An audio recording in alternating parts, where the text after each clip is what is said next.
Yeah, it's a perfect day to dunk and not warm up whatsoever.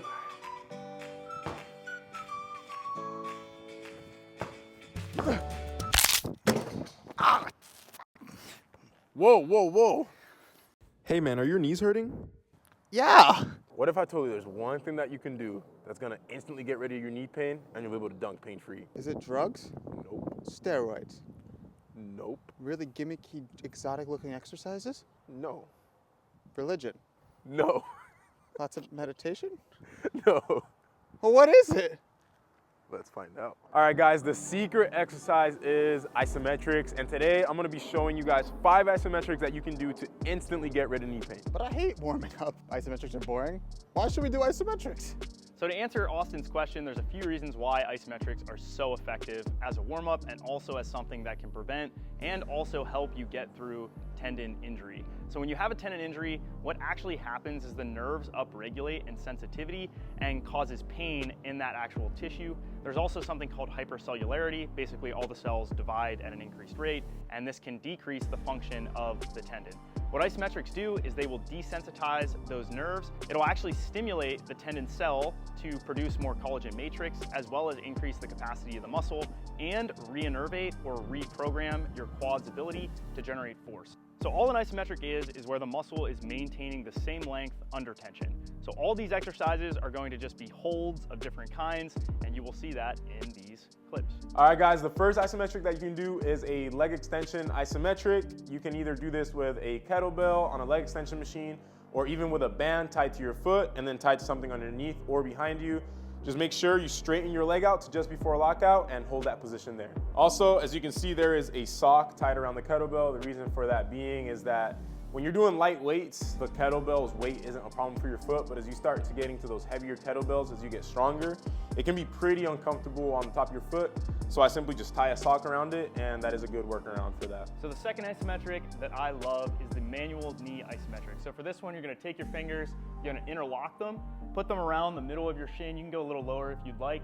And then you're actually gonna extend your knee or kick out until you feel pressure in your hand. And you wanna keep pushing until you feel about a 3 to a 4 out of 10 pain. Now this isometric is really great for changing the knee angle. So you can go really, really deep if you have tendon pain around this part or the tibial tuberosity, also known as Osgood-Schlatter's. Or you can also extend the knee if you're a 1-foot jumper. They tend to get pain typically underneath the kneecap. So you can extend the knee and also kick out in this position.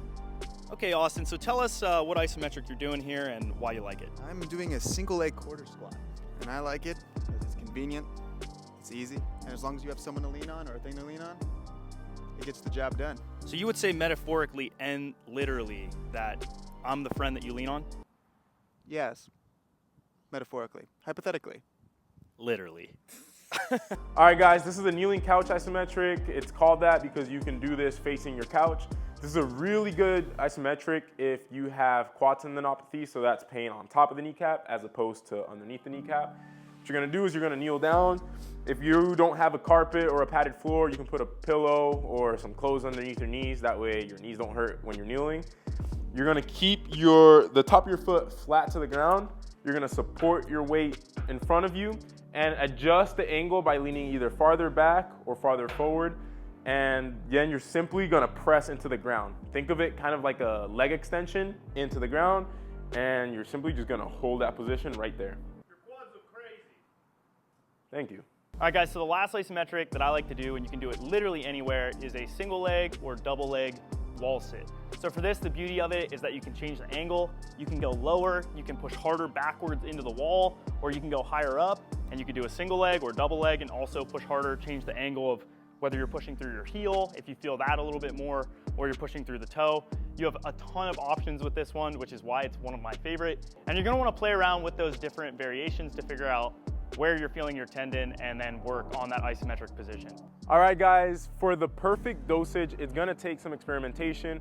We like to do 3 to 5 sets of 30 to 45 seconds. choose an amount of sets and duration for the set that's gonna provide the most relief. For some athletes, that can be as little as 3 sets. For some athletes, that can be as much as 5 sets. And you're gonna do this right before you dunk or lift heavy legs. The intensity that you're gonna wanna do them at is at 70% of your maximum voluntary contraction. And if you're doing a weighted variation, you wanna do it to about 70% of the max intensity. So you know you're at that correct intensity if by the end of the 45 seconds, you feel like you could only do it for about 15 more seconds. Also, try to avoid as much shaking as possible. You can also use pain as a guide. Typically, you want to work up to about a 3 or 4 in pain, and you want to see an instant drop off in pain after those 3 to 5 sets. If the pain increases after those 3 to 5 sets, that means you either went too intense or you did the wrong isometric for the type of knee pain that you have. So make sure to play around with these 5 different variations and find the one that provides the most relief for you. And if it's a day where you're not lifting or dunking, such as a rest day or an upper body day or an active recovery day, you're gonna wanna do anywhere from 10 to 15 sets spread out throughout the day. I like to do on breakfast, lunch, and dinner, and try to do it every 6 hours. And you're gonna find a lot of relief from your knee pain by doing that. Wow, feels like I could dunk pain-free. This feels amazing. You know what, I will.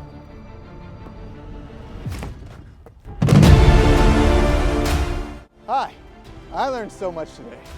And if you did too, make sure you like, comment, subscribe, and most importantly, sign up for a call at THPstrength.com. Oh!